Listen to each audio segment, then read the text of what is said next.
fait, il y a un sujet qui me tulipine le cerveau. Je veux vraiment en parler, mais j'ai peur. Même le tonton au quartier qui a réponse à tout n'arrive jamais à l'aborder sans créer des regards bizarres chez la personne qui l'écoute.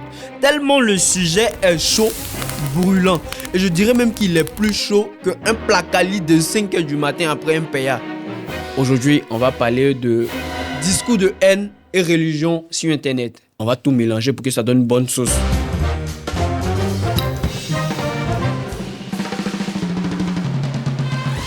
Je suis Clinteles, avoué de Père, de Fils et de Saint-Esprit.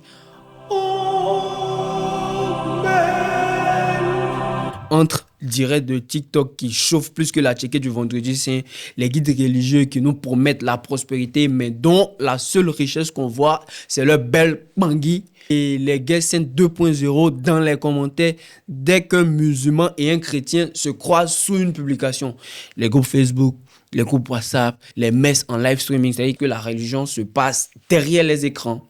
D'où la multiplication des discours de haine sur les réseaux sociaux autour de la foi. Et la foi, tu souffres. Tout de suite, quand on parle de discours de haine, on s'attend à ce que les choses se passent entre chrétiens et musulmans. Mais en fait, les plus violents actuellement, ce sont les kémites, qui sont également très violents dans leur prise de parole sur les réseaux sociaux. Je ne sais pas si vous avez remarqué, mais moi j'ai l'impression que sur Internet, tout le monde est devenu prophète. En fait, dès qu'ils commencent à rêver 2-3 fois en même temps, bah, ils deviennent pasteurs. Et puis, c'est même pas moi qui l'ai dit, hein. C'est Jojo le Babi qui le dit. Comme ce pasteur sur TikTok qui promettait la richesse en 3 heures si tu lui faisais un dépôt de 10 000 francs. Sauf que la semaine dernière, la douane est venue prendre sa voiture, en fait. Dieu jette tout, mais Dieu ne paye pas les impôts. Hein. Il y a un imam aussi en live sur TikTok qui disait que lui, il vendait eau bénite anti-Covid. Et les gens commençaient à payer, mais jusqu'à ce que le gars lui-même a commencé à éternuer sur l'écran de son téléphone en disant « Satan est en train de me tester ». L'irruption brutale du religieux dans le domaine de la sphère numérique, avec des pasteurs, avec des imams, avec des gens qui se prétendent même animistes aussi. En Côte d'Ivoire particulièrement, cela date d'il y a quelques années à peine. Dès que tu ouvres ton Facebook ou ton TikTok, toi-même tu vois ce qui se passe. Tu vois des gens qui sont en train de se disputer au nom de Jésus. Genre, tu vois, oh mon Dieu est plus fort que ton Dieu. Mon Dieu est le repère de ton Dieu. Son Dieu est venu voir mon Dieu pour que son Dieu l'aide à devenir Dieu. Tchè. Mais laissez le gars tranquille. Et moi, en tournant sur Internet, il y a vraiment un truc qui m'a choqué. C'était sur YouTube, j'étais en train de regarder parce que j'aime manger, oui, je l'avoue. Et la parole déclare, venez à moi, vous qui avez faim. Donc, c'est ce que je fais. Je cherche la nourriture sur Internet et je suis tombé sur une vidéo de placali. Mais vraiment, le placali de 5h du matin, copé avec poulet dedans, tous les animaux, les petits animaux sont dans la viande. Il y a quelqu'un qui a commenté en bas, le placali, c'est divin. Et moi, je sentais le goût du placali dans ma bouche. Mais dès que j'ai ouvert mes yeux, j'ai vu sous le commentaire du gars 950 réponses. Toi là, tu es vaincu. C'est Allah seul qui est divin. Il y a un autre qui a dit non, c'est Jésus qui est divin. C'est les ancêtres qui sont divins. Il faut jeûner. Il y avait tellement de commentaires que le cuisinier était obligé de venir désactiver les commentaires.